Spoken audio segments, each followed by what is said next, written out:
es inminente la vuelta a la cárcel del ex vicepresidente Amado Boudou. Estamos con nuestro móvil en vivo en el lugar, atentos a cualquier movimiento. También está con nosotros, como todos los lunes, Claudio Jacqueline, con la columna política. ¿Cómo te va, Claudio? ¿Bien? Juan, ¿cómo estás? Bueno, una vuelta a la cárcel inminente para Boudou por una condena de más de 5 años. 5 años y 10 meses es por el caso Chicone, por el cual Boudou, que quería apropiarse de la imprenta de los billetes, en definitiva, ni más ni menos que esto, y así fue considerado en la condena, vuelve a la cárcel. Vuelve a la cárcel después de que otro tribunal considerara, el Tribunal Oral Federal, considerara que podía estar con restricción de libertad en su domicilio con una pultovillera electrónica. ¿Qué consideró el tribunal, la Cámara de Casación? Que esto no correspondía porque, a diferencia del criterio que tuvo el Tribunal Oral y que, a entender de la Cámara de Casación, no era suficiente explicación, porque esto es lo que entendió la Cámara, no había razones para que estuviera en libertad porque, o en libertad restringida, porque podía sí poner en riesgo el proceso, porque todavía hay algunos otros que están en el proceso que no han tenido condena. Con lo cual entendía que debía estar detenido. Esto, claro que marca algunas diferencias con otros que han estado en situaciones similares, caso el de Carlos Menem, por ejemplo, o como marcaba hace un poquito en una columna que está en lanación.com, Hugo Alconada, con el caso del banquero Jorge Brito. Claro. Ahora, en este contexto y desde la mirada política, ¿qué significa? Significa claramente que a Boudou lo dejaron solo, que Boudou, que llegó por decisión exclusiva, y uno de esos errores que ha cometido en términos electorales la expresidenta Cristina Kirchner, lo eligió contra la opinión mayoritaria de todo el entorno peronista y kirchnerista, y que jugó de alguna manera su propio juego, Boudou, y lo terminaron dejando solo. Tan solo que hoy su compañía es otro casi excluido del sistema solar de Cristina Kirchner, que es Luis D'Elia. Juntos golpeaban las puertas para que los dejaran entrar a un club que no es tan selectivo, pero que a ellos dos miden mal, dan mal, no les va bien y lo dejaron. Con lo cual acá lo que se ve también es que le soltaron la mano. Como sabés, y esto uno debe tenerlo en cuenta, parecería confirmar esta percepción que hay de que los jueces son sensibles al clima político, son sensibles a quien tiene poder político. Claramente Boudou hace tiempo que dejó de tenerlo, se convirtió en un marginado y en un marginal del kirchnerismo, y este es el lugar en el cual termina Amado Boudou. Probablemente por defecto de origen, viene de la UCD, no tanto, porque ahí ha habido muchos otros que han sido excluidos y que también sus orígenes los podés rastrear ahí. Y en uno de los casos es el de el intendente de San Antonio de Areco, Paco Durañona, que sigue gozando de la amistad de la Cámpora y lo siguen considerando uno de los suyos. Amado no es eso. Amado quedó muy expuesto, esa personalidad extrovertida, esos negocios extraños y oscuros que hizo, como este y como los que hizo con la provincia de Formosa. Incluso me hiciste acordar ahora de aquellos viejos rumores según los cuales Máximo Kirchner estaba molesto con Boudou por algunas... el vínculo que tenía con su madre. Claro, y por expresiones en privado que habría tenido sobre Cristina Kirchner. Exactamente. ¿No? Por algunas filtraciones que hubo de grabaciones, parece que también Amado Boudou, aún habiendo sido el vicepresidente y un hombre de confianza de Cristina en su momento, y de haber tomado medidas que fueron muy beneficiosas para el gobierno y que le permitieron recuperarse de una situación muy crítica cuando se quedaron con la estatización de las AFJP y evitaron una situación muy crítica en el terreno fiscal. Bueno, aún así, y aún a pesar de haber dado esas muestras de pertenencia y esos favores, igualmente parece que lo espiaban, parece que lo que decía no gustaba, y así terminó Amado Boudou. Un día en el que hubo otra novedad en términos judiciales que también toca al kirchnerismo y que también remite a los casos de corrupción de ese gobierno. Y cerrando el tema, Boudou vuelve a la cárcel y ahora sí cumplirá su condena completa, que es más de 5 años. Sí. Porque esto de entrar y salir tampoco es muy serio, ¿no? No parece serio, no parece hacerle bien a la justicia. Estas, además, que esto también refleja otra cosa y que es parte de lo que pasa con las causas de corrupción que duran años a tener una condena firme, que es la enorme cantidad de instancias de apelación que existe en el sistema judicial argentino, que puede llegar hasta 5 y que terminan dilatando los procesos porque los abogados presentan recursos para evitar la condena firme y entonces termina pasando esto. Sabemos lo que pasó, terminó pasando con Carlos Menem, que en la causa de las armas terminó teniendo una absolución porque se consideraba que no había una condena firme después de 23 años de ocurrido. Pero esto es lo que ocurrió y esto es lo que pasa. Hace minutos uno de los tres jueces integrantes de la Cámara, el juez Hornos, dijo que Vudú debía volver a la prisión de Ezeiza, donde había estado, y ahora se encuentra en tribunales, que no debía permanecer en tribunales. Estamos con nuestro móvil, Claudio, esperando en vivo. el traslado, exactamente. Así es. Está Jerónimo Mura. Jerónimo, ¿cómo está? Buenas noches. Hola Juan, Claudio, buenas noches. Ya ha ido 2 móviles del Servicio Penitenciario Federal que están en el subsuelo de Comodoro Pi, aguardando por la orden final, ¿no?, para trasladar al ex vicepresidente Amado Vudú a la cárcel común de Ezeiza. Ahí es donde va a permanecer alojado para cumplir con el resto de la condena. Recordemos que en el fallo de hoy, que revocó este beneficio de la excarcelación que le habían concedido el 11 de diciembre pasado, no deja en claro todavía si confirman o no la condena final, ¿no? Por ende, hay que esperar todavía unos días. Eso fue lo que precisó el camarista Hornos cuando se retiraba aquí de los tribunales. Se cree que estaría recién para fines de abril esto. Así que por ahora lo que sí podemos comentar y bueno, afirmarlo es que Vudú se entregó a la justicia y que es inminente el traslado, por el cual ya una vez finalizada la revisión médica aquí, lo llevaría nuevamente al penal de Ezeiza. Muy bien. Bien, Jerónimo, cualquier novedad sobre el traslado nos avisás, ¿eh? Acá estamos esperando. Por supuesto. Muy bien, hasta luego.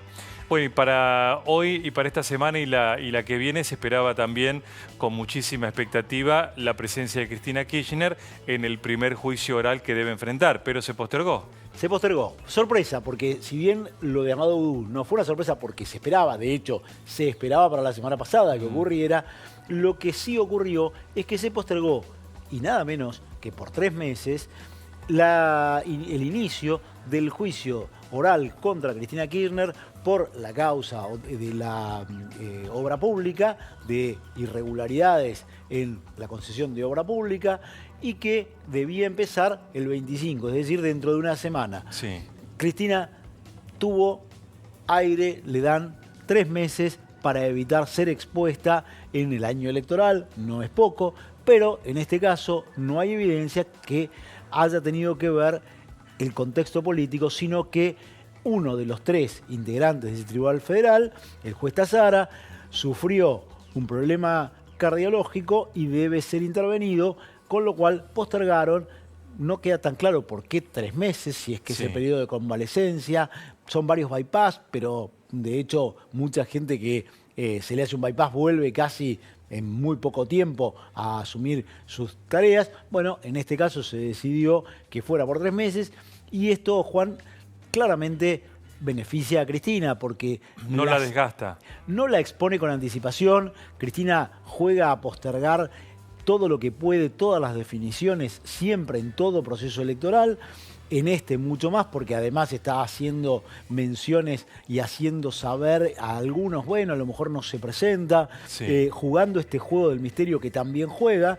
Y en este juego del misterio, esto de no tener que aparecer, de no tener que exponerse, más allá de que Cristina, sabemos, porque lo ha hecho en todas las ocasiones, aprovecha toda situación judicial para transformarla en un hecho político y para hacer de ese hecho político una victimización diciendo que los procesos son solo una persecución política y negar lo que detrás de ello y todas las evidencias que conllevan y que se han llevado, y que en este caso tenía el aditamento de que era primer juicio oral, es decir, lo que se considera es que hay una semiplena prueba de que todo lo que se le imputa tiene sustento y que la investigación, que ya se da por cerrada, por eso se eleva a juicio oral, no se sigue investigando, es suficiente.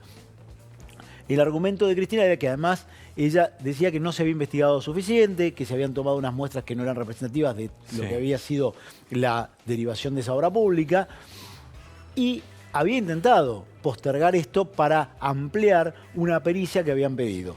No lo había conseguido.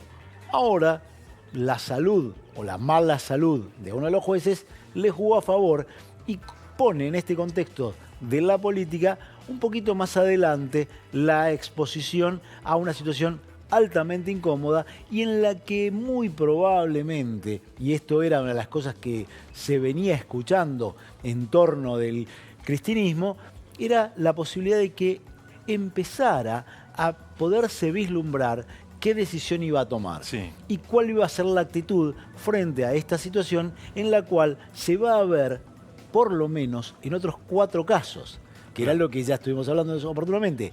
Cristina se tiene que ver en otros 4 juicios orales este año. Es decir, a lo largo del proceso electoral va a verse en 4 años.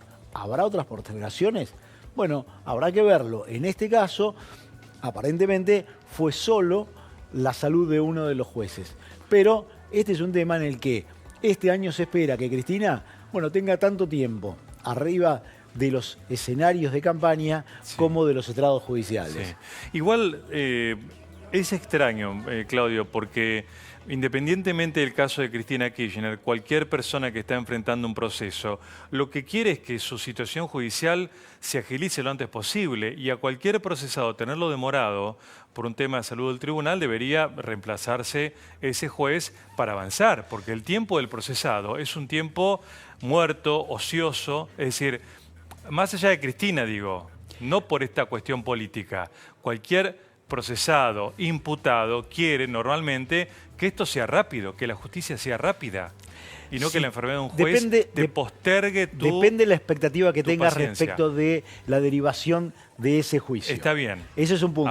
Habrá quien le convenga y a quien no, pero los tiempos deberían ser Los próximos deberían ser de una enorme celeridad. Exacto, claro. Lamentablemente, como sabemos, los juicios por corrupción en la Argentina tardan un promedio de 12 años como mínimo. Sí, 12, 14. Con lo cual, sabemos cómo termina esto. Pero además, en el caso de Cristina Kirchner, muy probablemente en su cabeza y conociendo cómo funciona la justicia en la Argentina, no sea un elemento menor pensar que este gobierno, del que es la adversaria principal, pero también la adversaria preferida, porque es las dos cosas, cambie, termine, no prosiga, y entonces cambie el viento político y los jueces que son tan proclives a tener claro cómo funcionan los contextos políticos, también cambien su manera de mirar las cosas. Probablemente esto debe estar evaluándose. Y de hecho, Juan, lo que hemos visto siempre en todas las causas en las que está involucrada Cristina Kirchner, que sus abogados lo que han procurado no es que haya una resolución rápida, es poner trabas, llevarla a lo más largo que puedan y evitar que se resuelva su situación. En ningún caso se han allanado a que, de hecho, evitaron, por ejemplo, o procuraron evitar el allanamiento a su domicilio. En su momento había dispuesto el juez Bonadío. Es decir, acá lo que hemos estado viendo siempre es una actitud más dilatoria que de esclarecimiento, de proclive al esclarecimiento de parte de Cristina y sus abogados. Esto se vislumbra que va a seguir siendo así en el contexto de un año electoral donde ella, por su decisión de presentarse o por la resignación a la candidatura, va a ser una protagonista decisiva de este año electoral. Y el gobierno, en algún punto, también le conviene tenerla en ese lugar de exposición con estos problemas judiciales, que además lo que vamos viendo es que solo se van agravando porque hay un elemento quizá curioso de la Argentina, que aun cuando ella mejora sus chances electorales o mejora un poco su imagen, empeoran sus situaciones judiciales porque hay mucha gente que empieza a quebrarse, empieza a revelar, como está ocurriendo con el caso del exministro santacruceño Campillo o con el contador Víctor Manzanares, contador de la familia Kirchner, que acaba de acogerse al programa de testigo protegido o imputado colaborador. Y estamos viendo que hay una disposición a contar cosas que hasta acá eran Sí. las más difíciles de saber, porque eran las que incluyen decididamente a la expresidenta, a su marido y a sus hijos, porque también son parte de la organización empresarial familiar, de quienes conocieron desde adentro ese manejo y no ya desde toma de decisiones políticas que podrían ser controversiales, pero sobre las que no se sabe el destino que hayan tenido, más allá de que en algunos casos hayan favorecido evidentemente amigos, ex socios, integrantes del círculo más cercano a la familia Kirchner, pero que en este caso, cuando empiezan a aparecer estos personajes que empiezan a contar lo que conocen de adentro y que de alguna manera ya hicieron saber Sí. que el incremento patrimonial sideral que tuvieron en los primeros 2 años del mandato de Néstor Kirchner estaba viciado absolutamente y que tuvo una pericia que inexplicablemente se consideró válida cuando estaba llena de irregularidades y donde no se había explicado ni siquiera cercanamente a lo razonable cómo habían incrementado ese patrimonio en el 154%. Sí, y todo da la impresión de que cada vez se está más cerca del dinero robado, ¿no?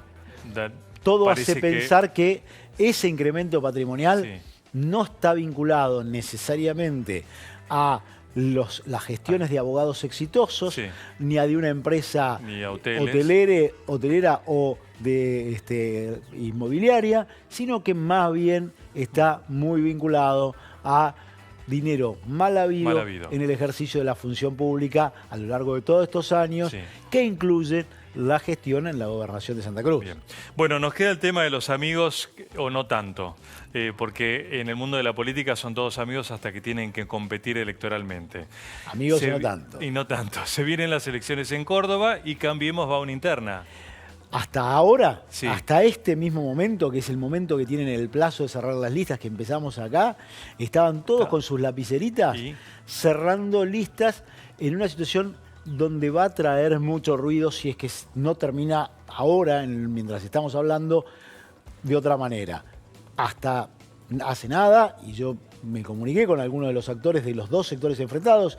Son 2 sectores que pertenecen a la UCR. Por un lado, el jefe del interbloque de Cambiemos en la Cámara de Diputados de la Nación, Mario Negri, que iría acompañado por Baldassi, el ex árbitro de fútbol y hombre del PRO, y con la bendición absoluta de la Casa Rosada, y el intendente de Córdoba, Ramón Mestre Hijo, su padre fue gobernador, ya fallecido, Sí.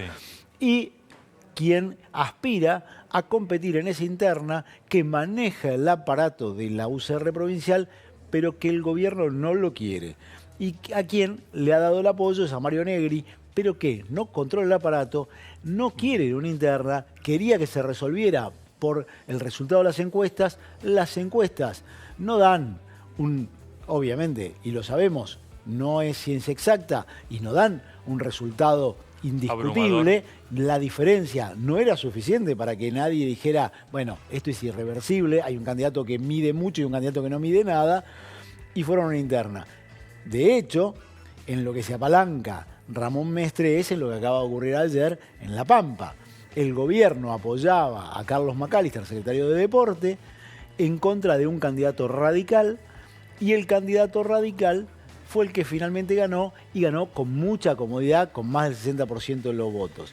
Esto además genera, Juan, un tema interesante en la interna de cara a todo el resto de las elecciones y de cara al armado de las candidaturas nacionales, porque la UCR de alguna manera con esto se siente empoderada. Entonces, ocurrió lo de La Pampa, está ocurriendo ahora lo de Mendoza, lo de Córdoba, perdón, y lo que también se ve es que en este armado es las diferencias que hay con el armado de 2015, cuando estaba involucrado directamente el macrismo en cada una de las jurisdicciones, en cada uno de los distritos, se involucró, se peleaban, estaban ahí, se gastaban el tiempo. Hoy hay mucho control remoto de parte del oficialismo, particularmente del PRO, tanto en el caso de Córdoba como en el que ocurrió en La Pampa. Mucho control remoto, no hay una persona que defina sola, no hay un dueño de la lapicera que empoderado vaya, discuta, imponga las condiciones y diga, esto es lo que el gobierno quiere y esto es lo que hay que hacer porque esto es bueno para el espacio. Y esto abre espacio a muchas discusiones. Es fruto de una forma de entender la conducción que es dejar hacer y que las cosas se acomoden solas. ¿Falta Ernesto Sanz? Yo te diría, Ernesto era el hombre del radicalismo y el que acordaba el radicalismo. Falta lo que hizo en su momento Emilio Monzó o Rogelio Frigerio, dependía de los distritos, quienes estaban empoderados y donde terminan decidiendo. El problema aquí es que en algunos casos está trabajando Rogelio Frigerio, está trabajando su segundo, Sebastián de García de Luca, pero no cierran ellos. Son solo unos emisarios, para decirlo de alguna manera. Después intervienen las autoridades del partido, Humberto Schiavone, Francisco Quintana, que son los otros que... ¿Los conocías? Sí, claro. Los conocés. Son ampliamente conocidos, ¿no? Sí. Como te das cuenta, no es la primera línea que está poniendo en el frente de batalla todo para tomar una decisión. Ninguno de los dos, ni Humberto Schiavone ni Francisco Quintana, son hombres que tengan un peso suficiente para imponer un criterio y además no tienen ese ejercicio. Con lo cual después muchas veces son 3 instancias, porque termina a veces en el escritorio de Marcos Peña, esta decisión que se termina siendo muy compleja, muy engorrosa y que termina provocando discusiones y desgastes en un momento en el que el gobierno no le cierra nada, no le sobra nada y que, como se vio en La Pampa, ya llevar la escudería que dice Mauricio Macri está pintada de amarillo no pesa lo mismo ni siquiera en la interna de Cambiemos. Muy bien. Muchas gracias, Claudio. Gracias, Juan. Juan Pablo.